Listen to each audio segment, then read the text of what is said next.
Hello everyone, this is Komal, your SST educator. Welcome back to your favorite channel Magnet Brains. Magnet brains आपको provide कराता है high quality education, वो भी बिल्कुल free of cost, kindergarten से लेके class 12 तक की सीबीएसई बोर्ड के कोर्सेज के साथ साथ आपको अदर स्टेट बोर्ड के भी कोर्सेज अवेलेबल है इन हिंदी मीडियम, जैसे कि UP board, Bihar board, Delhi board के कोर्सेज प्रॉपर सिस्टमैटिक वे में।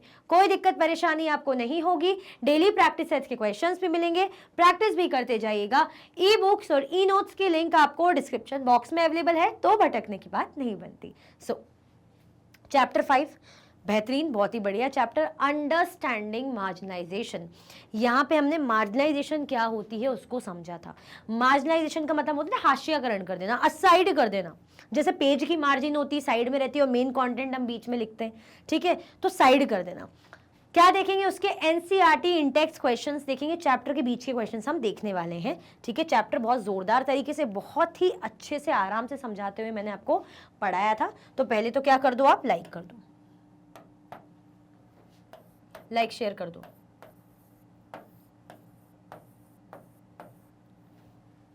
जल्दी जल्दी से लाइक एंड शेयर कर दीजिए, ठीक है। जल्दी जल्दी से लाइक और शेयर कर दीजिए।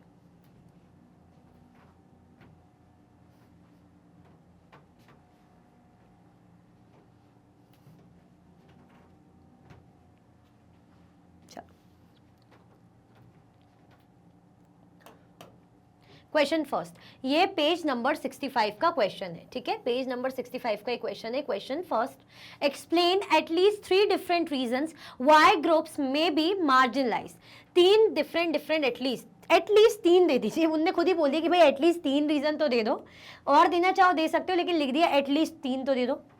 डिफरेंट रीजंस वाई ग्रुप में भी मार्जिनलाइज, क्यों किसी के साथ मार्जिनलाइजेशन होता है। तो सबसे पहले मार्जिनलाइज का मतलब याद है कि भूल गए? तब तो ना रीजन दोगे, जब इसका मीनिंग ही याद होगा, पता होगा, तब तो रीजंस दोगे, कारण दोगे, ठीक है।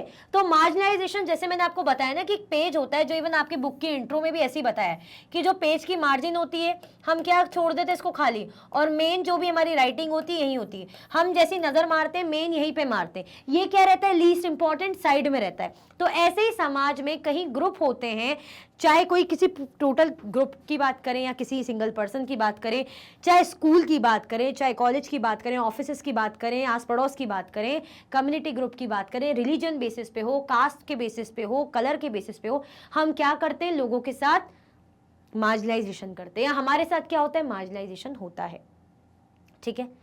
अब समझ में आया? जैसे आप लोग क्लास में फ्रेंड्स हैं, है ना, ज़्यादा करके लोग, जैसे आप फॉर एग्जांपल बंगाल में हैं, अब बच्चे इंग्लिश भी बोल रहे हैं, बंगाली भी बोल रहे हैं, लेकिन कोई है जो दूसरे स्टेट से आया, गुजरात से आया है, वो नहीं बंगाली बोल पा रहा है, इंग्लिश बोल रहा है, लेकिन फिर भी बंगाली आप लोग नेटिव एक दूसरे से बात कर रहे हो ज़्यादा करके, वो नहीं बोल पा रहा, तो आप उसको ज़्यादा उसको असाइड कर दे रहे हो, हर चीज़ों में इंटरेस्ट नहीं दिखा रहे, है ना, कि अरे यार ये तो बोल पाता नहीं, समझ पाता नहीं है, ठीक है। इंग्लिश तो बात हमारी हो जाती है, कॉन्वर्सेशन कोई इशू नहीं है, लेकिन हमारे ऐसा नहीं लगता, साइड कर देते, और उसको लगता है अरे यार यहाँ तो सब ज़्यादातर अलग यही लोग हैं और मैं अकेला ही हूँ, तो उसको धीरे धीरे असाइड कर दिया जाता है। तो उसको क्या कर दिया, उसके साथ क्या हुआ, मार्जिनलाइजेशन, उसको बिल्कुल अलग थलग कर दिया।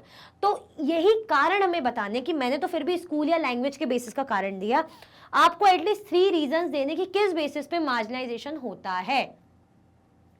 मार्जिनलाइजेशन समझ में आ गया। कलर के बेसिस पे भी अगर मैं समझा दूं, जैसे अच्छा सा एग्जांपल कलर के बेसिस पे दे दिया कि आप जैसे अमेरिकन कंट्री गए, अमेरिका चले गए, है ना, वहाँ पे तो ऑब्वियसली सब वाइट पीपल होते हैं, आप ऐसी जगह से चले गए, आपका कलर थोड़ा सा डस्की विटिश कलर है, तो आपको क्या कर दिया जा रहा है, आपको मतलब डिस्क्रिमिनेट किया जा रहा है आपके साथ, है ना, आपको इतनी इंपॉर्टेंस नहीं दी जा रही और साइड कर दिया जा रहा है चीज़ों से, आपको बिल्कुल कोई बात नहीं कर रहा, हेल्प नहीं कर रहा, आपको अलग ही समझ में आ रहा है कि मैं अलग ही हूँ इनसे। तो ये भी क्या कर दिया, आपको कलर के बेसिस पे मार्जिनलाइजेशन हो गया, आपके साथ रेशियल डिस्क्रिमिनेशन हो गया, ठीक है। तो ये हमें एटलीस्ट 3 रीजन देने हैं। चलो समझते हैं। Marginalisation is the social process of being confined to a lower social standing. Marginalisation क्या है, एक तरीके से सोशल प्रोसेस ही है, क्योंकि ये जो भी हमारे साथ हमें असाइड कर रहा है, अलग थलग कर रहा है, मार्जिनलाइज कर रहा है, ये समाज के ही लोग हैं। तो क्या हो गई, ये सोशल प्रोसेस हो गई, सामाजिक एक प्रक्रिया होगी। Of being confined to a lower social standing, है ना, कि आप क्या हो, बाकियों से आपकी सोशल स्टैंडिंग क्या हो, आप बिल्कुल अलग हो, बिल्कुल अलग ही आपको माना जा रहा है ना, lower social standing. Marginalization involves people being denied their fundamental rights which result in lowering their economic and social status. Marginalization के कारण क्या होता है, एक जो मौलिक अधिकार दिए हैं सबको, वो क्या होता है, वॉयलेट होता है. जैसे मौलिक अधिकार क्या दिए हैं कि इक्वल समझना है. अब आपके क्लास में बंगाली स्टूडेंट से उसमें एक गुजराती आ जाए तो आप उसके साथ बात ना करके उसको साइड करके क्या कर रहे हो, इनइक्वालिटी कर रहे हो. वो नहीं करना है. हमें तो कॉन्स्टिट्यूशन ने फंडामेंटल राइट दिए हैं, राइट टू इक्वालिटी का. या आप किसी के कास्ट के बेसिस पे उसके साथ एक्सप्लॉयटेशन कर रहे हो, उसको अलग थलग कर रहे हो, तो आप नहीं कर सकते. हमें क्या दिया है, राइट अगेंस्ट एक्सप्लॉयटेशन दिया है, राइट टू फ्रीडम, बहुत सी चीजें दी है. अगर ऐसा कर रहे हो, मार्जिनलाइजेशन कर रहे हो, तो क्या कर रहे हो, उसके फंडामेंटल राइट को आप वॉयलेट कर रहे हो, जो कि क्राइम है, गलत है ना. जिसके कारण उनका इकोनॉमिक और सोशल स्टेटस भी गिरता है. जिसके साथ आप ऐसा करते हो उससे पूछो उसको कैसा लगता होगा, उसका सामाजिक स्तर, है ना, समाज में उसकी इज्जत. या फाइनेंशियल तौर पे हम बात करें, आर्थिक तौर पे उसका स्तर क्या होता है, कम होता जाता है. अपॉर्चुनिटीज उसे नहीं मिलती, है ना. क्यों? क्योंकि उसको साइड कर रखा है. जैसे आप किसी इंटरव्यू में जा रहे हो, है ना, आप क्या हो, ट्राइबल ग्रुप से, एसटी उसके हो, कैटेगरी के हो, है ना, और जो है आपने बहुत अच्छा इंटरव्यू दिया, आप केपेबल हो, लेकिन आपको क्यों नहीं रखा जरा कि अरे आप तो ट्राइबल उसके हो, तो मुझे नहीं लगता आप इतना अच्छा टेक्निकल काम कर पाओगे, क्योंकि आप लोग, उनने वो बना रखा है कि भाई हाँ टेक्निकल चीज़ें ये लोग नहीं कर पाएंगे, ये लोग तो पुरानी सोच वाले लोग होते हैं, इनका अपना ही तरीका होता है. जो भी रीजन दिए, बहाना दिया, जो भी दिया, आपको इंटरेस्ट नहीं दिखाया आप पर. क्यों? क्योंकि आप ट्राइबल आदिवासी फैमिली से हो. ठीक है, तो क्या कर दिया, आपका मार्जिनलाइजेशन कर दिया. तो आपका क्या हुआ, इकोनॉमिक स्टेटस पे आपका इंपैक्ट पड़ा. भाई आपकी कमाई चली गई, आपके बदले दूसरे को जॉब मिल जाएगी, आपकी एक अपॉर्चुनिटी आपसे छिन गई. ठीक है. मार्जिनलाइजेशन ऑफ एनी ग्रुप और a person can be because of many reasons. Like अगर किसी भी ग्रुप का या किसी भी पर्सन का मार्जिनलाइजेशन हो रहा है तो बहुत से रीजन इसके पीछे हो सकते हैं. जैसे स्पीकिंग अ डिफरेंट लैंग्वेज. मैंने जैसे अभी स्कूल का एग्जांपल दिया कि अगर आप अलग भाषा बोल रहे हो, या फॉर एग्जांपल आप ऐसी सोसाइटी में हो जहां पर ज्यादा करके लोग इंग्लिश में बात करने वाले, अच्छे मतलब पढ़े लिखे लोग, एजुकेटेड लोग इंग्लिश में बात करें.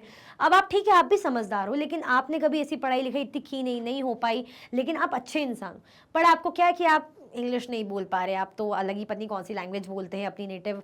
आपको आपकी अच्छाई नहीं देखी, कुछ ये नहीं देखा, बस आपको आपकी लैंग्वेज के बेसिस पे अलग थलग कर दिया.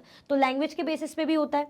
Following different customs. अगर आप डिफरेंट कस्टम फॉलो कर रहे हो, है ना, आपकी कुछ भी प्रथाएं, कुछ भी आपकी परंपराएं हैं, आप अलग फॉलो कर रहे हो, तो बोलेंगे अरे यार इनका तो यार अलग ही चलता है, हमारे हम तो ऐसा नहीं करते, तो क्या उसको बुलाना, उसका तरीका ही अलग है, रहने दो. तो ऐसा करते करते आपको क्या कर दिया, अलग कर दिया. Belonging to different religious group from the majority community etcetera. अब अगर आप डिफरेंट रिलीजियस ग्रुप के तो भी आपके साथ ऐसा होता है ना. जैसे हम एग्जांपल ले लो अमेरिका के, वहाँ पे क्रिश्चियन ज़्यादा हैं, तो हिंदूज और मुस्लिम को क्या कर देंगे, सिख को साइड कर देंगे. ठीक है, वो लोग क्या हो जाएंगे भाई, मार्जिनलाइज हो जाएंगे, है ना. उनसे अपॉर्चुनिटी छीनी जाएगी, उनके साथ डिस्क्रिमिनेशन होगा, है ना. जो फायदे, जो अपॉर्चुनिटीज उन लोगों को मिल रही है, वहाँ के क्रिश्चियन पीपल को मिल रही है, इन लोगों को नहीं मिल रही है. ठीक है, तो आया समझ में. तो डिफरेंट रिलीजियस, अगर हम बात करें डिफरेंट रिलीजन्स की, तो उसके कारण भी मार्जिनलाइजेशन होता है. जैसे मैं कंट्री का ही क्यों, किसी सोसाइटी का एग्जांपल ले लूँ कि किसी सोसाइटी में हिंदूज लोग ज़्यादा है. अब वहाँ पे कोई पारसी फैमिली आई एक दो, तो उनको इतना ज़्यादा इन्वॉल्व नहीं करा जा रहा चीज़ों में. वो पारसी फैमिली को अलग ही समझ में आ रहा है कि हाँ यार ये लोग एक हो रखे हैं और हमें ना अपने त्योहारों में इंक्लूड करते हैं, ना ज़्यादा बात करते हैं, है ना. अलग ही समझ में आता है कि अवॉइड करते हैं. तो क्या कर दिया, आपको अलग थलग कर दिया. तो आपको क्या कैसा लगेगा, अच्छा लगेगा नहीं ना. तो इन कुछ जो है रीजंस हम दे सकते हैं, वरना तो बहुत सारे रीजन हो गए. इकोनॉमिक स्टेटस हो गया गरीब अमीर का. ठीक है, तो स्पीकिंग ऑफ डिफरेंट लैंग्वेज, अगर आप अलग भाषा बोलते हो तो उसके कारण भी मार्जिनलाइजेशन होता है. आप अलग कस्टम फॉलो करते हो तो उसके कारण भी मार्जिनलाइजेशन होता है. आप अलग रिलीजियस ग्रुप से हो, है ना, तो भी आपके साथ मार्जिनलाइजेशन हो सकता है. ठीक है, बाकी मैं इकोनॉमिक स्टेटस का भी दे सकती हूँ, रिच एंड पुअर का. ठीक है, और मैं कल्चरल जो रीजनल बैकग्राउंड का भी दे सकती हूँ कि कोई शहर के लोग बहुत सारे, वहाँ पे कोई गांव का आ रहा है या छोटे शहर का आ रहा है, तो उसको असाइड करा जा रहा है, मार्जिनलाइजेशन हो रहा है कि भाई तुम तो छोटे शहर से हो, हमारी क्या बराबरी करोगे. ऐसा होता है ना, छेड़ा परेशान किया जाता है. क्लियर. तो ये रीजंस आप दे सकते हो. आई होप आपको अच्छे से समझ में आया होगा. मैंने बहुत आराम से, बहुत प्यार से समझाया है. ठीक है, बाकी आप कोशिश करो, एटलीस्ट 3 रीजंस तो यहाँ पे हमने दिए ही हैं, और कुछ आपको मिल जाए तो, और मिल ही जाएगा. चलो, क्वेश्चन 2 पेज नंबर 65 का क्वेश्चन है, why was Dadu forced to leave his village in Orissa. क्यों दादू को मजबूरी में अपना गांव छोड़ना पड़ा। वो उड़ीसा के गांव में रहते थे, ट्राइबल ग्रुप से थे, है ना। हम देख रहे थे दादू अपनी स्टोरी सुना रहे थे कि हम ऐसी जगह पे रहते थे जहाँ पे जंगल हमारा था, ज़मीन हमारी थी, पानी हमारा था, हम उसको बहुत ज़्यादा उसकी रिस्पेक्ट करते थे, बहुत सी रिसोर्सेज हमें मिलती थी। लेकिन एक दिन क्या हुआ, एक दिन लोग आए, उन्होंने ज़बरदस्ती की, हमसे मार पिटाई करी, लाठी वगैरह चलाई हम पे, है ना। हमको कम पैसों में जो है डरा धमका के कम पैसे दिए और हमको वहाँ से भगा दिया हमारी ज़मीनों से। तो क्यों दादू को जबरदस्ती अपना विलेज छोड़ना पड़ा? याद करो, अभी तो मैंने स्टोरी बताई दी लगभग। याद आ रहा है कुछ? कोशिश करो, देखें। Okay, Dadu was forced to leave his village in Odisha because he was told by forest officials and contractors that the forest was not theirs. अब जहाँ वो बचपन से रह रहे हैं, जहाँ वो पैदा हुए, उनके माता पिता जहाँ रहे हैं ना, काफ़ी सालों से, काफ़ी अरसों से उनके अपने लोग वहाँ रह रहे हैं, अपना ग्रुप है उनका। अब वहाँ पे फॉरेस्ट ऑफिसर है और कॉन्ट्रैक्टर है, उन्होंने क्या कह दिया कि निकलो, चलो ये जगह खाली करो, ये जंगल खाली करो, क्योंकि ये तुम्हारा नहीं हमारा है, हमने ले लिया है, हम यहाँ पे काम करेंगे, हम यहाँ पे जो भी चीज़ें हमें करनी हम करेंगे, ये तुम्हारा जंगल नहीं है, ऐसा कह दिया गया। These officials and contractors cut down a large part of it, और काफ़ी हिस्सा जो है इसका कट कर दिया। Then they beat and threatened Dadu till eventually he was forced to sell and abandon the land of his forefathers. They had the support of the authorities. अब क्या हुआ, उनको जो है अच्छे हाई ऑफिशियल्स, हाई अथॉरिटीज का support था उन लोगों के पास, है ना। तो दादू लोगों ने, इनने भी सोचा कि हम केस वेस करके कुछ भी करके क्या ही कर लेंगे, हम इनके खिलाफ कुछ भी नहीं कर सकते, इनके पास भाई पैसा है, इनके पास पावर है, ठीक है। और ये लोग हम मजदूरों को क्या कर रहे हैं भाई, मतलब मार पीट रहे थे। देखा नहीं था क्या हो रहा था इनके साथ। पहले इनको खाली करने के लिए बोला गया और बोला क्या कहा गया कि इसके बदले हम इतना पैसा देंगे, और वो पैसा भी बहुत ही कम था। अगर आप किसी का घर ले रहे हो, लाइवलीहुड छीन रहे हो, है ना, ले रहे हो मतलब छीन रहे हो, हटवाओगे, तुड़वाओगे, यानी लाइवलीहुड जा रही है, तो उतने अमाउंट का पैसा तो उन्होंने पैसा इतना कम दिया कि वो शहर में जाते थे लगभग बेचारे एक मकान के घर में एक रूम के मकान में रहे थे। हमने ये भी देखा था रेंट वगैरह पे, है ना, पढ़ा था चैप्टर में। और नहीं मान रहे थे तो जबरदस्ती मार पिटाई करके उनको मनवाया गया कि मार पिटाई होगी, धमकाया गया, जेल चले जाओगे, जो भी दी होगी धमकी कि देखो सरकार के काम में दखलंदाजी दे रहे हो, अगर तुम नहीं माने तो मार पिटाई होगी, और मार पिटाई से भी नहीं माने तो जेल में जाओगे। तो इंसान क्या करेगा, बेचारा डर जाता है, मरता क्या ना करता, वही वाला हाल है ना। तो ना चाहते हुए भी उन्हें अपनी जो पूर्वजों की जो 3 सालों से जो रह रहे हैं, सदियों से, उनकी जो ज़मीनें हैं छोड़ के उन्हें जाना पड़ा। क्लियर, याद आ गया, यही पढ़ा था हमने, कोई कन्फ्यूजन, दिक्कत तो नहीं है यहाँ तक? चलो, पेज नंबर 65 का question number 3, in your own city और village who would you think are the marginalised group discuss. आप अपनी सिटी में हो, गांव में हो, who would you think are the marginalised group discuss, कौन जो है आपको लगता है इनमें से मार्जिनलाइज्ड ग्रुप होगा, है ना। जैसे आप अपने विलेजेस में या सिटी में नोटिस करते होंगे, देखते होंगे, आप थोड़ा नोटिस करते होंगे कि अरे ये लोग तो बिल्कुल अलग अलग रहते हैं, इनको बिल्कुल कोई पूछता नहीं है, ऐसा लगता है कि इनको कोई इंपॉर्टेंस नहीं दे रहा, है ना। तो वो आपको बताना है, कभी आपने कुछ ध्यान दिया हो, नोटिस करा हो, ठीक है। चलो, In my own city, there are several marginalized groups that can be identified. वैसे मेरी सिटी में ऐसे बहुत से मार्जिनलाइज ग्रुप हैं, है ना, जिनको हम आइडेंटिफाई कर सकते हैं, नोटिस कर सकते हैं। Marginalisation refers to the social and economic exclusion of certain groups from mainstream society. अगर मार्जिनलाइजेशन का प्रॉपर पहले तो मतलब समझे तो ये क्या होता है, इसको अलग कलर से देखते हैं, ब्लू कलर से देखते हैं। Marginalization refers to the social and economic exclusion of certain groups. मतलब कुछ ग्रुप्स हैं जिनको क्या कर दिया जाता है, बिल्कुल एक्सक्लूड कर दिया जाता है, अलग कर दिया जाता है, बाहर कर दिया जाता है। बाहर कैसे करेंगे, ऐसे नहीं कि धक्का देके बाहर कर रहे हैं, मतलब उनसे बात नहीं की जाती, उनको इंपॉर्टेंस नहीं दी जाती, उनसे कुछ शेयर नहीं किया जाता, अलग थलग कर दिया जाता है, बिल्कुल जैसे पता नहीं कौन है, ठीक है। समाज से और इकोनॉमिक एक्सक्लूजन जब हो जाता है ना, मेन स्ट्रीम सोसाइटी से। जैसे मेन स्ट्रीम सोसाइटी में हम बोलेंगे ना, अरे ये धर्म के लोग बहुत ज़्यादा दिखते हैं, ये कास्ट के लोग बहुत ज़्यादा दिखते हैं, और बेचारे जो छोटी कास्ट के लोग हैं उनको बिल्कुल अलग कर दिया जाता है, एक्सक्लूड कर दिया जाता है। तो वही होता है मार्जिनलाइजेशन, है ना। जैसे बहुत ही सिंपल एग्जाम्पल दूँ कि आपकी क्लास में 20 स्टूडेंट्स हैं और टीचर बार बार वो बचे कुचे 15 स्टूडेंट्स का नाम ले रही है, उनको बहुत ज़्यादा इंपॉर्टेंस दे रही है, और वो लोग की क्योंकि मेजॉरिटी है, वो लोग सेम जो है टीचर वो सेम ही उसके, तो वो लोग थोड़ा सा बात हो रही है, और आप पाँचों को बिल्कुल टीचर ध्यान नहीं दे रही, आपको अलग ही समझ में आ रहा है कि अरे हमें तो असाइड करके रखा है, क्या कर दिया, अलग कर दिया, तो आपके साथ क्या हो गया, मार्जिनाइजेशन हुआ। तो ऐसे ही यहाँ पे होता है, ठीक है, एक्सक्लूड कर दिया जाता है, अलग थलग कर दिया जाता है। These groups often face discrimination, unequal access to resources and limited opportunities.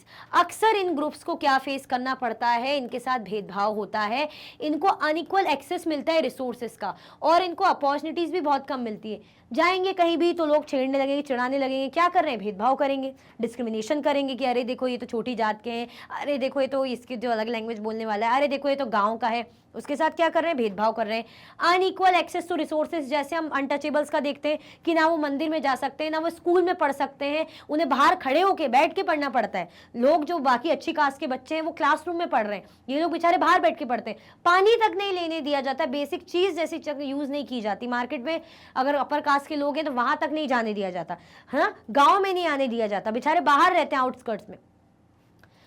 Limited opportunities रहती है उनको, अगर वो आते भी कुछ भी पढ़ने लिखने के लिए, चाहे जॉब के लिए, तो उनको इस बेसिस पे, उनके कास्ट के बेसिस पे, उनके लुक्स के बेसिस पे, उनकी लैंग्वेज के बेसिस पे, है ना, उनके रिलीजन के बेसिस पे असाइड कर दिया जाता है, ठीक है।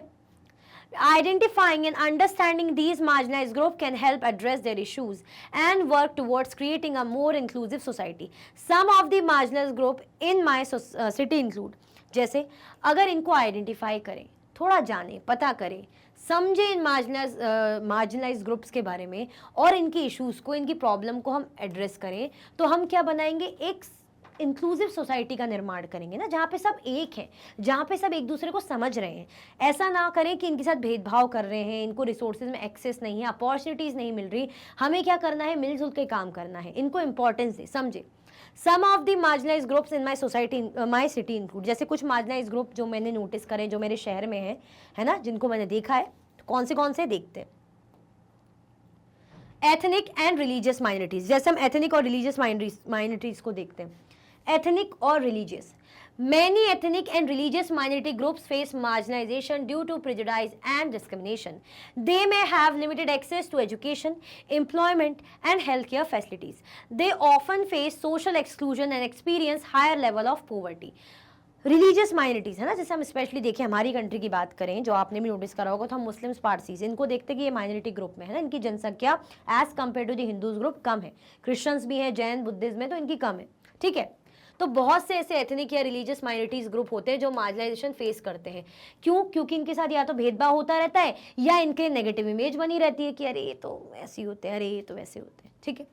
They may have limited access to education, भाई पढ़ाई लिखाई, शिक्षा में भी इनका बहुत ही कम एक्सेस रह पाता है, एम्प्लॉयमेंट इन्हें नहीं मिल पाता, हेल्थ केयर फैसिलिटीज में बेचारे पीछे रह जाते हैं, इनको मिलती ही नहीं, प्रोवाइड ही नहीं करा जाता।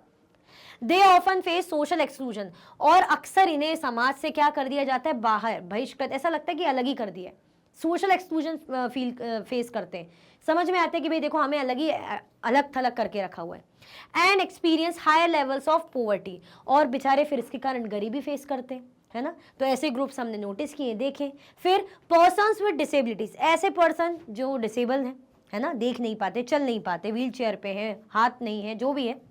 Persons with disabilities often face marginalization due to physical, social and attitudinal barriers.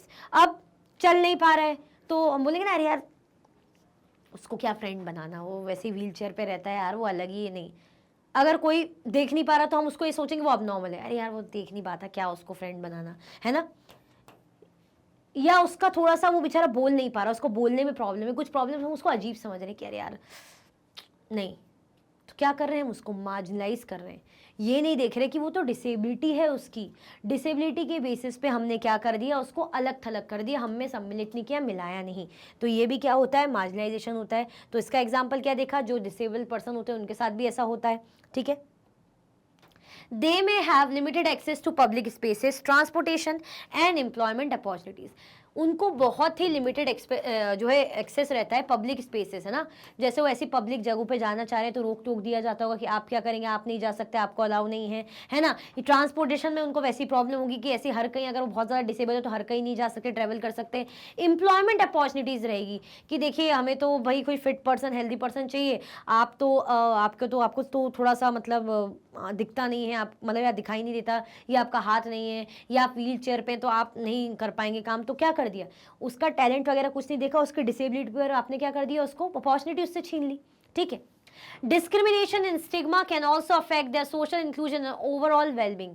भेदभाव जो उनके साथ होता रहेगा, जो उनकी हंसी उड़ाती जाए, मतलब उनको ऐसा कई लोग चिढ़ाते भी है ना कि अरे हाँ लंगड़ा चल तो पाता नहीं है, बड़े बड़े सपने देख रहे हैं, अरे देखो देख तो पाता नहीं, बड़े बड़े सपने, ऐसे चिढ़ाते हैं जैसे बच्चे। तो ऐसा करते उनको क्या हो जाता है, ओवरऑल उनका सोशल वेलबींग सब खराब होता है ना। समाज से क्या कर दिया जाता है, उनको एक्सक्लूड कर दिया जाता है। तो डिसेबल पर्सन के साथ भी हम ऐसा देखते हैं। फिर एक एग्जाम्पल हम वुमेन और गर्ल्स का देखते हैं। Despite progress in gender equality, women and girls still face marginalisation in many areas. आज भी हम बात करते हैं इक्वालिटी की कि औरत आदमी एक बराबर है, लड़का लड़की एक बराबर है, बट फिर भी हमें देखने को मिलता है कि इनइक्वालिटी बरकरार है, अभी भी लड़कियां या औरतें मार्जिनाइजेशन को फेस करती हैं। Gender-based violence, limited access to education and healthcare, and economic disparities are some of the challenges they face. लड़कियां या औरतें क्या चैलेंज फेस करती हैं? जेंडर बेस्ड वायलेंस, जैसे आदमी पिटाई करता है, औरत को डांटता है, कुछ भी बोलता है, अगर वो कुछ बोलेगी तो रोक टोक दिया जाता है, अरे यार तुम औरत हो, तुम थोड़ी बोल सकती, वो तो आदमी है, वो तो बोलेगा ही, वो थोड़ा बहुत मार पिटाई भी करेगा। अरे भाई क्यों? लेकिन ऐसा क्यों होता है? क्योंकि उनको इक्वल माने ही नहीं गया है। लिमिटेड एक्सेस टू एजुकेशन, अरे ठीक है बस पढ़ लिख लिया, कॉलेज कर लिया, ज़्यादा ये बड़ी बड़ी चीज़ें नहीं सोचो कि ये कोर्स करूँगी, वो करूँगी, जॉब, नहीं, ज़्यादा और पढ़ने लिखने की ज़रूरत नहीं है, बस हमें इतना ही पढ़ाना लिखाना था। तुम लड़कियों क्या करोगी? यहाँ पे क्या कर दिया, अपॉर्चुनिटी पढ़ाई की छीन ली उससे। हेल्थ केयर, है ना, जैसे प्रेग्नेंट औरतें होती हैं या बीमार औरतें होती घर में, तो क्या सोचते हैं, अरे यार ठीक है, ठीक हो जाएगी, है ना, दवाई ववाई या घरेलू नुस्खों से ठीक हो जाएगी। ये नहीं देखते कि भाई वो भी इंसान है, आपको जरा सा कुछ होता है आप दवाई डॉक्टर चले जाते हो। औरतों को क्या माना जाता है, यार ठीक है अभी हो रहा है, अभी ठीक हो जाएगी, उसको तो घर के काम भी करने। हेल्थ केयर में बेचारी पीछे रह जाती हैं, यहाँ पे इनइक्वालिटी कर दी। एंड इकोनॉमिक डिस्पैरिटीज, और फिर फाइनेंशियल कंडीशन की तो हम बात करते हैं, यहाँ पे भी बेचारी पीछे रह जाती कई बार। तो ये क्या कर देते हैं, भेदभाव हो जाता है, डिस्क्रिमिनेशन होता है, जिसके कारण क्या हो जाता है, उनको मार्जिनलाइज कर दिया जाता है। Clear? Intersectionally, where gender intersects with other identities such as ethnicity or disability, can further exacerbate marginalization. और क्या चीजें होती हैं, अगर इस बेसिस पे हम डिसेबिलिटी की बात करें तो ये भी मार्जिनाइजेशन को क्रिएट करती है कि आपको एक्सेस नहीं दिया जा रहा, आपको उनके बराबर नहीं समझा जा रहा। ठीक है, क्लियर हुआ? चलो question 4, page number 65. Can you name some Adivasi communities that live in your state? What languages do they speak? अच्छा, अब आपका स्टेट है, आप अपने स्टेट के अकॉर्डिंग एग्जाम्पल दे सकते हो, कोई यूपी का होगा, कोई एमपी का होगा, है ना, अलग अलग जगह से आप लोग होंगे। तो आपके स्टेट में कौन सी कम्युनिटी जो है आदिवासी कम्युनिटी, ट्राइबल ग्रुप कम्युनिटी रहती है, उसका एग्जाम्पल आपको देना है, नाम बताना है और कौन सी भाषा वो बोलते हैं, क्योंकि इनकी अपनी भाषाएं रहती हैं। ठीक है, चलो, my state is Andhra Pradesh, जैसे मैंने ऐसी एक एग्जाम्पल ले लिया आंध्र प्रदेश का, ऐसे ही। ठीक है, 12 tribes namely Bodo Gadaba, Gutob Gadaba, Bondo Poraja, Khond Poraja, Parangi Perja, Chenchu, Dongria Khonds, Kotia Khonds, Kolam, Konda Reddi, Konda Savaras and Thoti have been recognized as primitive tribal groups, PTGs of Andhra Pradesh. ये क्या है, कुछ ट्राइबल ग्रुप्स के नाम है जो हमारे एरिया में, हमारे स्टेट में रहते हैं। ठीक है, इतनी सारी ट्राइब्स रहती है, ऐसा नहीं कि एक ही रहेगी, बहुत सारी अलग अलग ग्रुप रहते हैं, अलग अलग ट्राइबल ग्रुप्स होते हैं, भील्स होते हैं, गौंड्स होते हैं, ठीक है, संथाली होते हैं। ठीक है, What languages do they speak? कौन सी भाषा ये बोलते हैं, इनकी अपनी भाषाएं होती हैं, तो कौन सी भाषाएं बोलते हैं? गोंडू, कोलामी, कोया, कुवी, कुई, येरुकाला, सवारा, पारजी, कुपिया, कोंडा एंड आदिवासी उड़िया लैंग्वेजेस। तो ये भाषाएं ये लोग बोलते हैं। ठीक है, बाकी आपका कौन सा स्टेट है उसके अकॉर्डिंग आप बताएंगे। क्लियर? जरूरी नहीं कि यहाँ जो लिखा है और इतना सारा लिखा है तो आप वही बताइए। क्लियर? चलो, do they live close to the forest? क्या ये जो जिन ट्राइबल ग्रुप के बारे में आप बता रहे हैं, कम्युनिटीज के बारे में बता रहे हैं, तो क्या ये फॉरेस्ट के पास रहते? हम यूजुअली ये बोलते हैं ना कि आदिवासी ग्रुप या जो ट्राइबल ग्रुप है फॉरेस्ट के जंगलों के आसपास वाले रहने वाले लोग हैं, तो क्या ये लोग फॉरेस्ट के पास रहते हैं? Do they migrate to other regions looking for work, क्या ये काम की तलाश में दूसरी दूसरी जगह अब माइग्रेट हो रहे हैं, दूसरी दूसरी जगह रहने जा रहे हैं? चलो, yes they live closely to the forest because their livelihood depends upon the forest. हाँ, ये जो है जंगलों के पास ही रहते हैं क्योंकि इनकी लाइवलीहुड है ना किस पे डिपेंड करती? फॉरेस्ट पे। हमने देखा ना वहीं पर ही एग्रीकल्चर करेंगे, जो स्पेशली शिफ्टिंग का हमने देखा था, शिफ्टिंग कल्टीवेशन की हम बात करें, है ना, यहीं पर ही जो भी फॉरेस्ट प्रोड्यूस है, हंटिंग गैदरिंग वगैरह सब यहीं से कर रहे हैं। Do they migrate to other region looking for work, क्या वो अब दूसरी दूसरी जगह माइग्रेट हो रहे हैं, ट्रांसफर हो रहे हैं भाई, काम की तलाश में जाते हैं ना, शिफ्ट करते कि नहीं यार अब दूसरी जगह जा रहे हैं काम करने के लिए, ठीक है। Adivasis do migrate to other regions looking for work, हाँ आदिवासीज भी जो है माइग्रेट होते हैं जब उनको लगता है कि यहाँ से कुछ नहीं हो पा रहा, लाइवलीहुड नहीं चल पा रही या छीन लिया जाता है उनसे एक्सेस, तो उन्हें ना चाहते हुए भी भाई दूसरी दूसरी जगह माइग्रेट होना पड़ता है, चाह कर भी और ना चाह कर भी, बहुत से रीजंस हो सकते हैं, ठीक है, बट माइग्रेट करते हैं। हम ऐसा नहीं कहेंगे कि आदिवासी ग्रुप है तो जंगलों में ही जीवन चलता है, जंगलों के आसपास ही रहेंगे, जंगलों में ही रहेंगे, बाहर भी जाते हैं। क्लियर? अच्छा, लाइक नहीं किया तो भाई लाइक कर दो फटाफट से, फिर आगे बढ़ते हैं। जल्दी जल्दी से लाइक शेयर कर दो, ये कलर अच्छा लग रहा है मुझे, मज़ा आ रहा है इसमें लिखने में। चलो,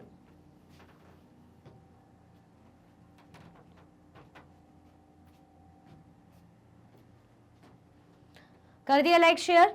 ओके। क्वेश्चन 5 पेज नंबर 67 का क्वेश्चन है, What matters are important in present day India? Why? Where do they came from? Are they Adivasi populations there? अब आपको क्या बताना, मैटल्स है ना, जो हम वहां से भी देखने को मिलता है ना कि what metals are important in present day India, आज के टाइम पे प्रेजेंट डे इंडिया में कौन से जो मेटल्स इंपॉर्टेंट होते हैं और क्यों? Where do they come from, कहाँ से आए हैं? Are there Adivasi population there, क्या वहाँ पे भी कोई आदिवासी पॉपुलेशन देखने को मिलती है? क्योंकि हमने देखा था ना, जिन ज़मीनों पे, जिन जगहों पे आदिवासी ग्रुप रहते हैं वहाँ पे हमें मिनरल्स, मेटल्स, बहुत सी ऐसी चीज़ें मिलती हैं, इसलिए भी कई बार इनको इनकी जगह से हटा दिया जाता है ना, क्योंकि माइनिंग वगैरह होती कि फॉरेस्ट एरिया में रह रहे हैं, ऐसी ऐसी जगहों पे रह रहे हैं जहाँ पे ऐसी ऐसी जो है मेटल्स वगैरह, मतलब खदानें वगैरह हैं, है ना, और इनको हटा दिया जाता है। Yes, there are Adivasi populations in the states of India where metals are found, such as Jharkhand, Odisha and Madhya Pradesh. Some important metals in India include, हाँ ऐसी बहुत सी आदिवासी पॉपुलेशन है स्टेट में इंडिया की, है ना, जहाँ पे मेटल्स हमें मिलते हैं, जैसे झारखंड में मिल जाएंगे, उड़ीसा में मिल जाएंगे, मध्य प्रदेश, यहाँ पे हमें खूब मेटल्स देखने को मिलते हैं। और कुछ इंपॉर्टेंट मेटल्स जो कौन से हो गए? Iron, an essential matter for survival and development of India infrastructure, भाई बड़ा ही महत्वपूर्ण मेटल होता है सर्वाइवल के लिए। आयरन कहाँ आज के टाइम पे लोहा नहीं है, भाई लोहा तो सबसे ज़्यादा ज़रूरी है और इंफ्रास्ट्रक्चर के कामों में तो आयरन तो मस्ट है। Aluminium, an important metal for the development of India's infrastructure, भाई ये भी ज़रूरी है। Copper, a rich metal use in the Indian handicraft industry to make utensils and bottles, copper का यूज़ हो रहा है भाई इंडियन हैंडीक्राफ्ट में, जैसे यूटेंसिल्स वगैरह, बॉटल्स वगैरह बनाने के लिए, ठीक है। Brass, a traditional metal in India used to make utensils, home decor and sculptures. Traditional metal है ये इंडिया का, जो किस काम आता है? यूटेंसिल्स वगैरह, होम डेकोर के आइटम्स और स्कल्पचर्स बनाने के लिए।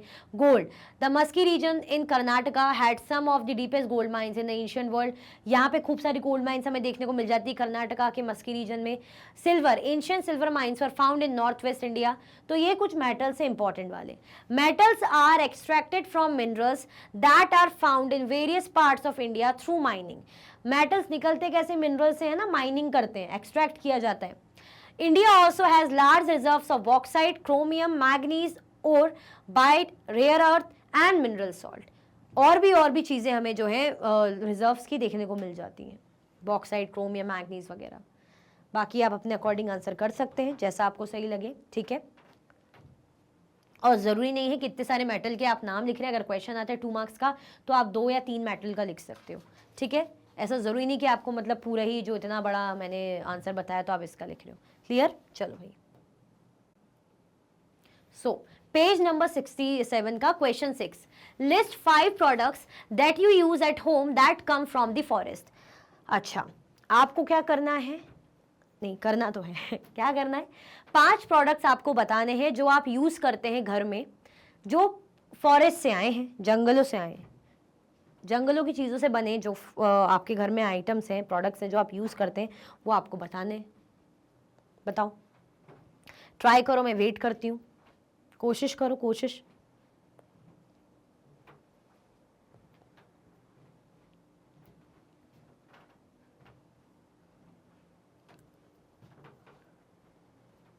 चलो देखते हैं।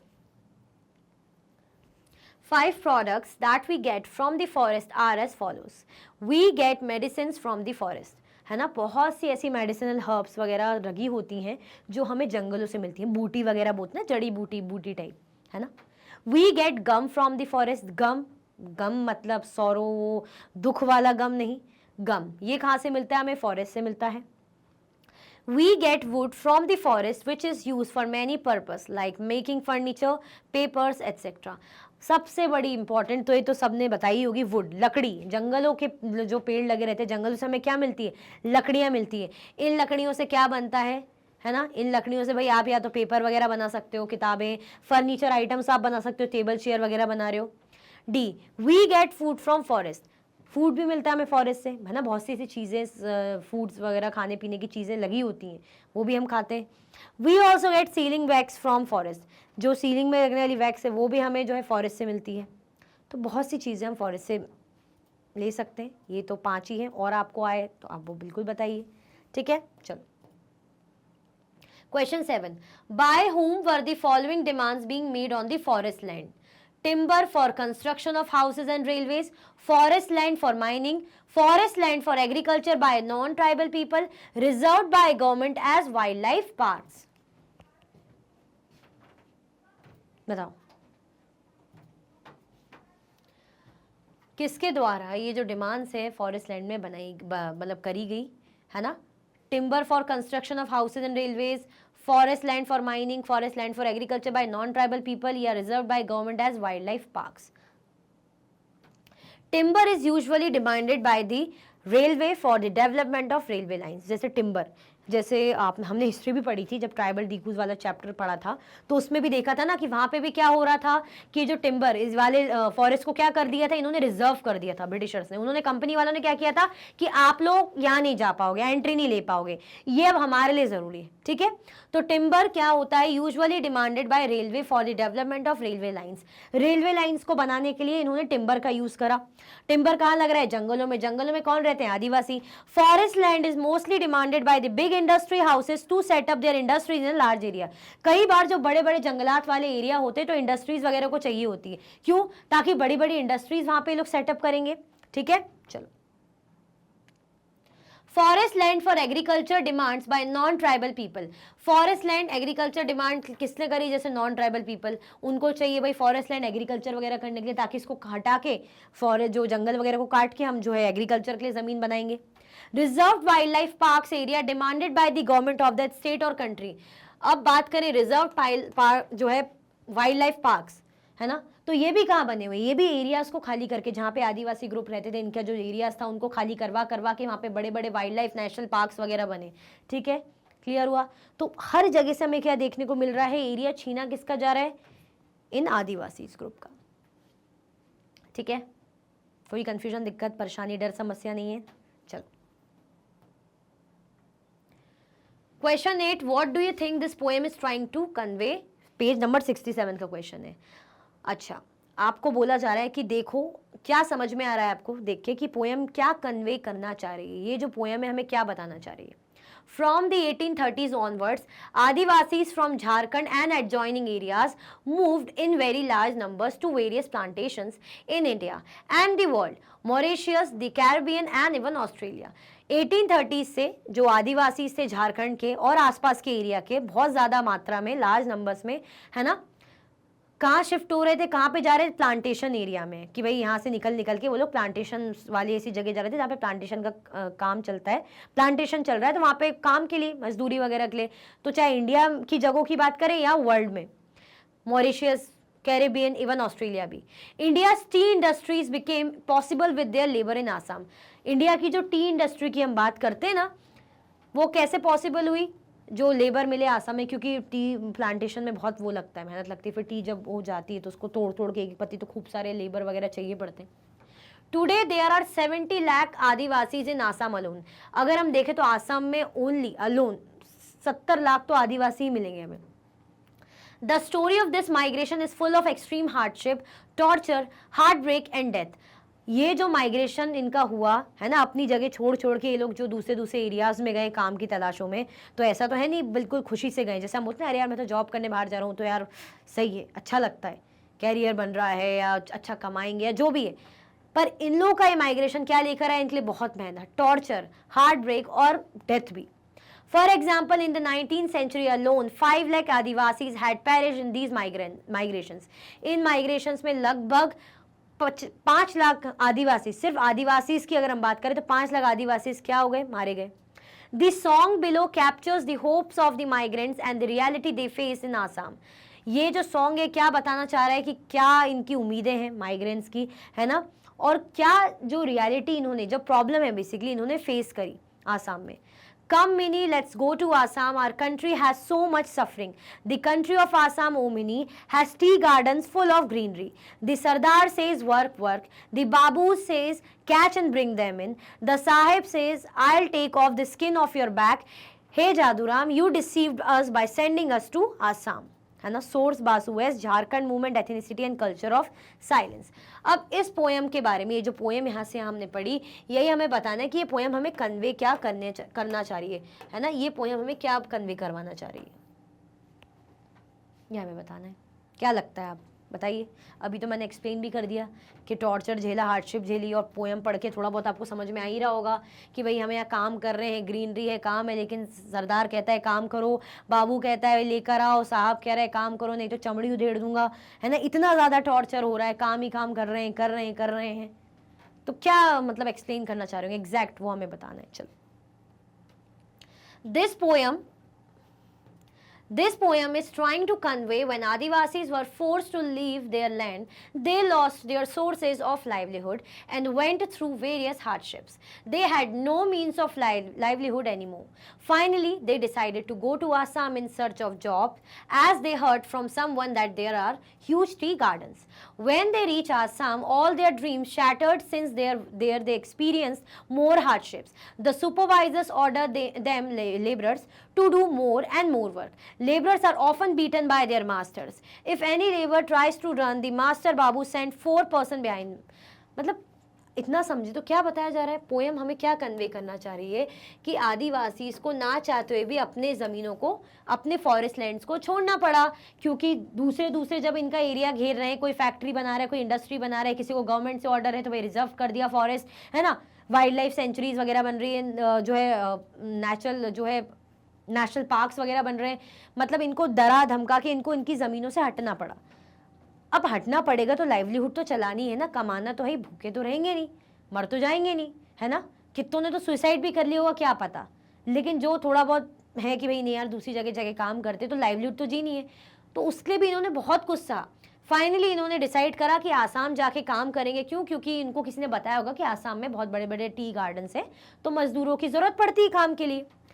जब वो आसाम पहुंचे तो उनके पूरे सपने तार तार हो गए, टूट गए। When they reached Assam, all their dreams shattered since there they experienced more hardships. पूरे सपने टूट गए। क्यों? क्योंकि वहां पे तो उन्हें और ज्यादा बद से बदतर हालात सहने पड़े। The supervisors ordered them laborers to do more and more work. Supervisor कौन होते हैं? जो नजर रखते हैं, सुपरवाइज करते रहते हैं कि काम ढंग से हो रहा है कि नहीं हो रहा, है ना, बैठे तो नहीं है, काम कर रहे हैं नहीं कर रहे, बातें तो नहीं कर रहे, जो भी चीजें हैं वो देखते हैं। तो सुपरवाइजर क्या कह रहा है, भाई काम करो, करते रहो काम, थोड़ा भी बैठते होंगे, काम करो। Labourers are often beaten by their master. कई बार अक्सर जो लेबर्स को उनके मास्टर मार पिटाई करते थे उनके साथ, है ना, बेचारे काम ही कर रहे हैं अपनी जिंदगी चलाने के लिए, ऊपर से उनके साथ मार पिटाई हो रही है, बेचारे कितना सहते होंगे, आप खुद सोचिए ना। If any labour tries to run, अब ऐसा तो है नहीं कि भागने की कोशिश इतने बुरे हालातों से किसी ने की नहीं होगी। अगर कोई भागने की कोशिश भी करता था तो जो मास्टर है बाबू उनके उसके पीछे 4 लोग लगा देते थे, तो कहीं ना कहीं से ढूंढ ढांड के पकड़ के ले आते थे, तो और फिर सजा मिलती होगी। तो आप सोचिए ना कितना ज्यादा बुरा इन्होंने चीजें फेस करी। ठीक है, चलो। The Adivasis laborers experienced much worse life as they are tortured by the Babus on a tea plantation. Adivasis regret their decision of coming to Assam. In conclusion, the life of Adivasis did not improve but degraded day by day, no hopes left for them. जो आदिवासी थे, मतलब जो labourer बना रखे थे ना, मजदूर आदिवासी थे, बहुत ही बद से बदतर हालात उनको देखने पड़े। बाबू उनको क्या करते थे, जो प्लांटेशन के बाबू मास्टर थे, वो उनको टॉर्चर करते थे, मार पिटाई करते थे, डांटते होंगे, काम करने के लिए कहते रहते होंगे, ठीक है। आदिवासी इसको बहुत ज़्यादा वो लगा कि यार हमने जो डिसीजन लिया आसाम आने का, बहुत ज़्यादा हमें रिग्रेट फील हो रहा है, बहुत बेकार, मतलब बहुत ही गलत डिसीजन हमने ले लिया। In conclusion the life of Adivasis did not improve. इसका कंक्लूजन ये है कि जो जिंदगी है आदिवासीज की वो इम्प्रूव तो कुछ नहीं हुई। उन्होंने सोचा होगा ना कि अरे यार यहाँ से तो घर छिन गया, हमारा जंगल छिन गया, हमारी लाइवलीहुड छिन गई, तो दूसरी जगह जाके काम करेंगे, कुछ कमाएंगे तो हालातों में सुधार हो गया।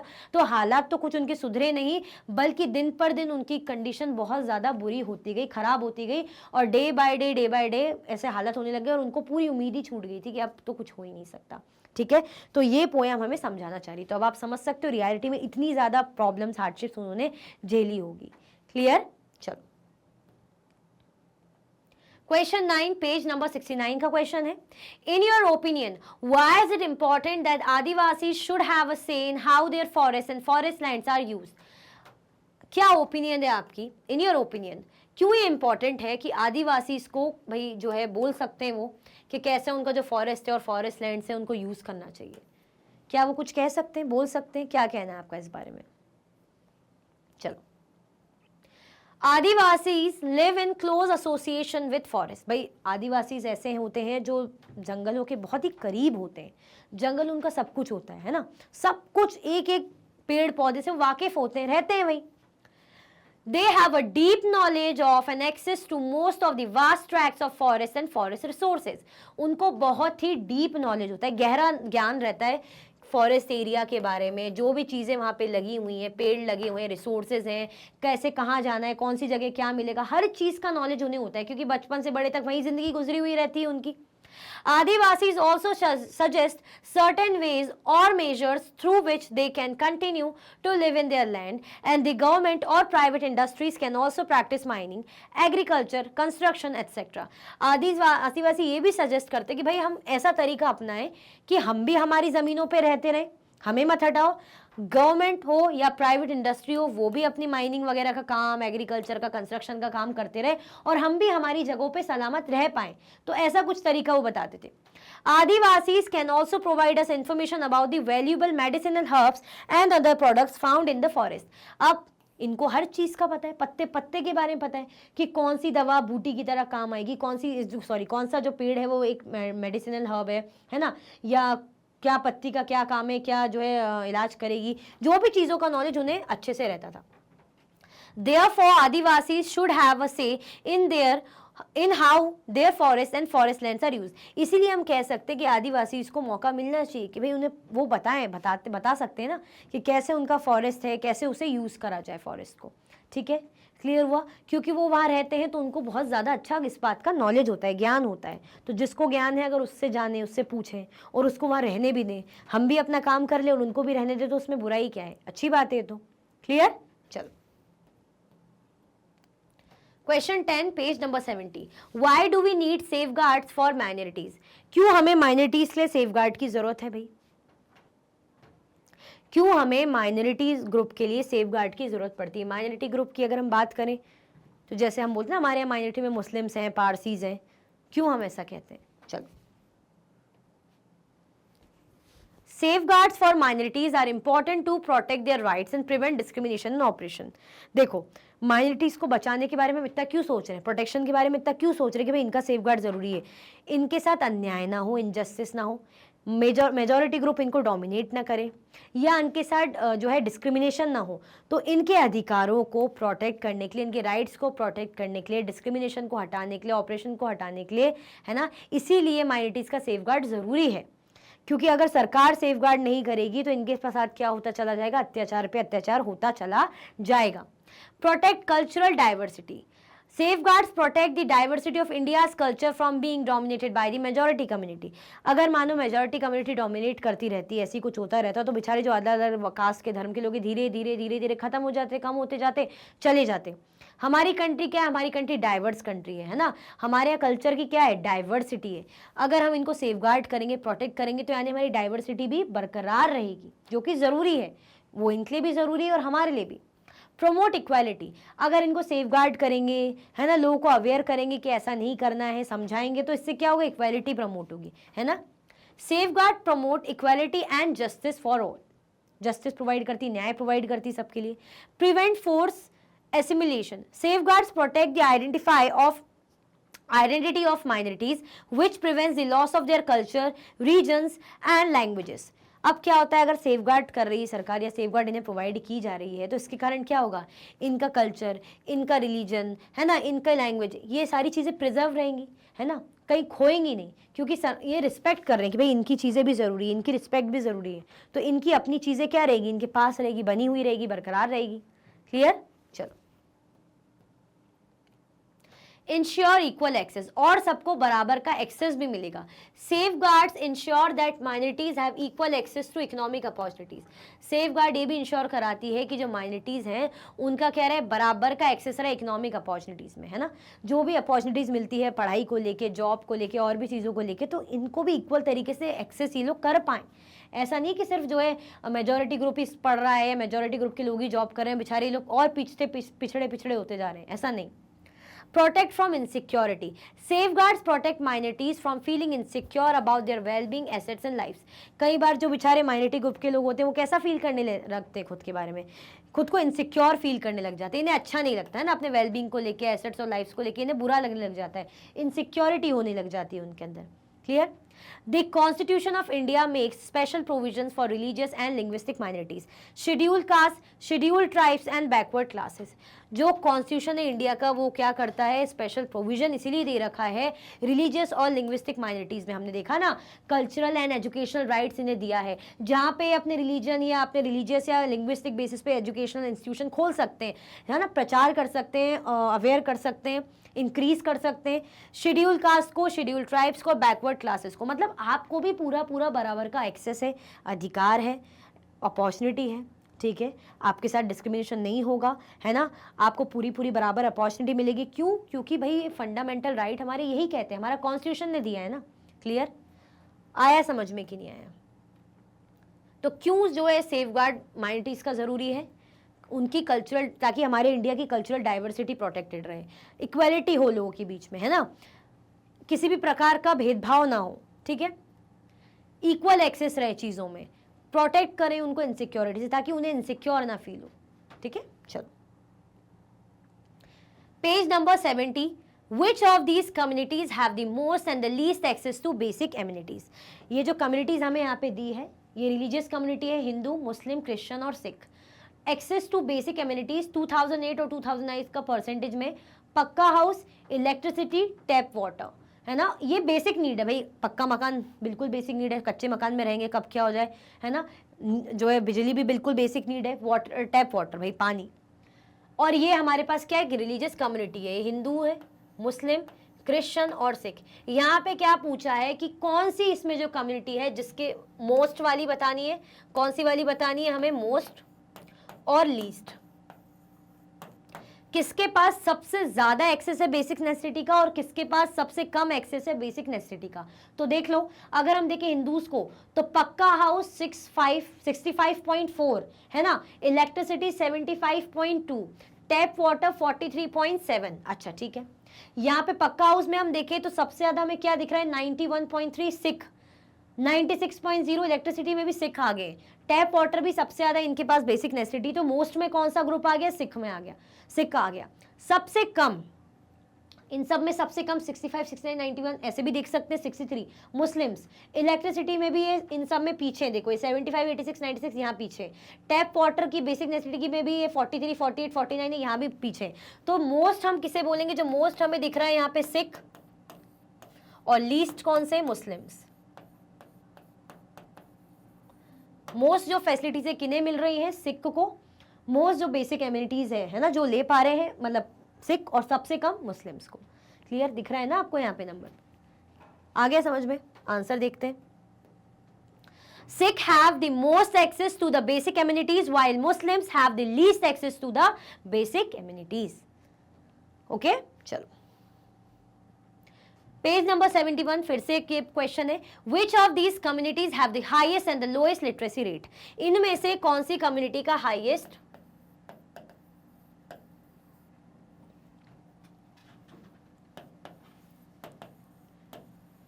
हाईएस्ट और लोएस्ट है ना लिटरेसी रेट है। ऑल 74 है, Hindu 63, Muslims 57, Christian 74, Sikh 67, Buddhist 71 और जैन्स। तो यहाँ पे सबसे ज्यादा 86 हमें जैन्स का दिख रहा है ना। तो जैन सबसे कम किसका दिख रहा है देख लो,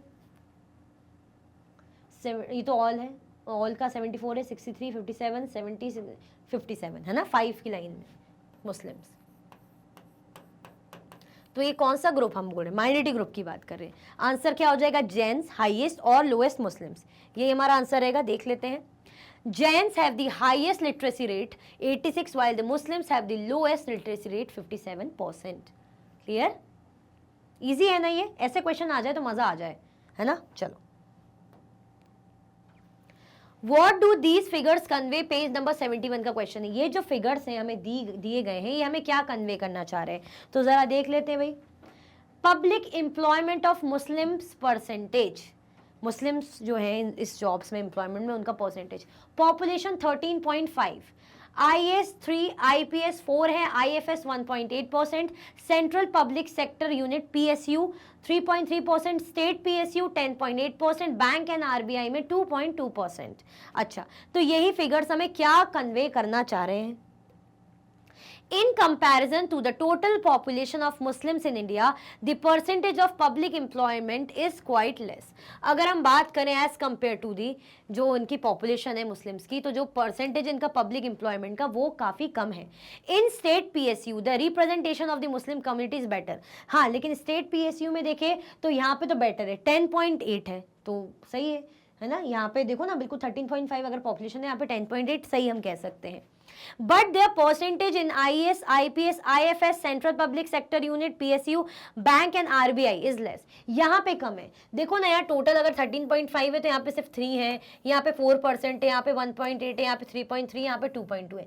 अगर हम अच्छा बोले तो अच्छा सिर्फ स्टेट PSU में है ना, जो क्या है 10.8। क्लियर, चलो स्क्रीनशॉट ले लो फटाफट से आंसर का, आगे बढ़े फिर। Read the data related to schooling provided by the Sachar Committee report, page number 71 है ना। ये आपको क्या करना है, डेटा रिलेटेड तो है ना, जो स्कूलिंग प्रोवाइड करता है सच्चर कमिटी रिपोर्ट थी। 25% of Muslim children in the 6 to 14 year age group have either never been enrolled in school or have dropped out। This percentage is much higher than that of any other socio-religious community, page 58। Do you think special measures are required to address this situation. अब जो Sachar community की report थी उसमें कह रहे हैं कि 25% जो मुस्लिम बच्चे हैं, मुस्लिम चिल्ड्रन है, जिनकी एज कितनी है, 6 से 14 साल के बीच के जो मुस्लिम बच्चे, मुस्लिम ग्रुप के बच्चे हैं, have either never been enrolled in school. मतलब ये जो बच्चे हैं या तो कभी स्कूल ही नहीं गए हैं या तो स्कूल छोड़ दिया गया है। ठीक है, तो किसकी बात हो रही, मुस्लिम कम्युनिटी की। This percentage is much higher than that of other religious community. मतलब अगर ये परसेंटेज देखें तो मुस्लिम कम्युनिटी का जो परसेंटेज है यहाँ पे वो बहुत ही ज्यादा कम है as compare to the other, मतलब बहुत ज्यादा हायर है। Do you think special measures are required to address this situation. क्या आपको लगता है कि हमें कोई तरीका अपनाना चाहिए ताकि सिचुएशन को एड्रेस कर पाए, क्योंकि हम क्या देख रहे हैं, इनका परसेंटेज सोशियो रिलीजियस कम्युनिटी के अकॉर्डिंग इनका ज्यादा हाई है। क्यों है कि जो बच्चे इतना स्कूल छोड़ रहे हैं, या क्यों है कि जो बच्चे स्कूल ही नहीं जा पा रहे, है ना। चलो, Yes, according to me, some special measures should be taken by the government to address this situation as the percentage of Muslim students dropped out from the school is very high। सही बात है, अगर हम बोले 25% बच्चे इतना ज्यादा school drop कर रहे हैं मुस्लिम बच्चे, तो ये गलत है। मतलब कुछ ना कुछ करना चाहिए ताकि ये लोग ज्यादा से ज्यादा मतलब स्कूल में रहें, कुछ इनके लिए ऐसा काम करना चाहिए। क्लियर हुआ, क्योंकि 25% बहुत ज्यादा हो जाता है। क्लियर, चलो। Education is necessary for every individual and 6 to 14 years is that age in which the future of children develops। If these students do not get proper education at that age, then their future might be ruined। सही बात है ना, ये तो बिल्कुल basic ऐसी as हो जाती है 6 to 14 की, कि यहाँ से आप पढ़ना लिखना अच्छे से सीख रहे हो, और 14 ईयर्स तक तो काफ़ी कुछ आप चीज़ें सीख रहे होते हो, है ना। आप थोड़ी बड़ी क्लासेस में जा चुके होते हो, तो यही वो एज होती है जहाँ पे बच्चा अपने फ्यूचर को बनाने के लिए पढ़ाई लिखाई करता है, उसका कुछ भविष्य बनता है। अगर इन्हीं एज में ही उसको प्रॉपर शिक्षा दीक्षा ना मिले तो उसका तो पूरा फ्यूचर क्या हो जाएगा, बर्बाद हो जाएगा। बिल्कुल अगर बेसिक एज से ही वो पढ़ाई लिखाई वो छोड़ दे, फाउंडेशन ही उसे पढ़ाई लिखाई का ना मिल पाए या बीच में ही छोड़ दे, तो उसका पूरा फ्यूचर बर्बाद हो जाएगा, उसकी लाइफ भी बर्बाद हो जाएगी, वो लाइवलीहुड कैसे अर्न करेगा अपनी। क्लियर हुआ? तो इसके लिए जरूर कुछ ना कुछ करना चाहिए। सही बात है। चलो भाई इसी के साथ हमारे इस चैप्टर के भी इंटेक्स क्वेश्चंस एंड होते हैं। आई होप आपको सब कुछ बहुत अच्छे से समझ में आया होगा। बाकी कुछ भी डाउट होता है तो कमेंट सेक्शन में मुझे जरूर बताइएगा। अगर आप और भी वीडियो के लेक्चर्स देखना चाहते हैं, मैग्नेट ब्रेन्स की यूट्यूब चैनल, एप्लीकेशन और वेबसाइट से देख सकते हैं। ई नोट्स और ई बुक्स के लिंक आपको डिस्क्रिप्शन बॉक्स में अवेलेबल है। ये सारे हाई क्वालिटी के कोर्सेज हैं, जैसे कि CBSE board, Delhi board, Bihar board, UP board, MP board, Rajasthan board, Vedic maths, crash course, spoken English courses अच्छी क्वालिटी में और 100% फ्री अवेलेबल है। आप हमें सारे के सारे प्लेटफॉर्म पर भी फॉलो कर सकते हैं, जैसे कि यूट्यूब है, फेसबुक है, इंस्टाग्राम, एक्स और व्हाट्सएप। तो लाइक शेयर सब्सक्राइब करना बिल्कुल भी ना भूलें। अपना ख्याल रखें। Thank you so much for watching.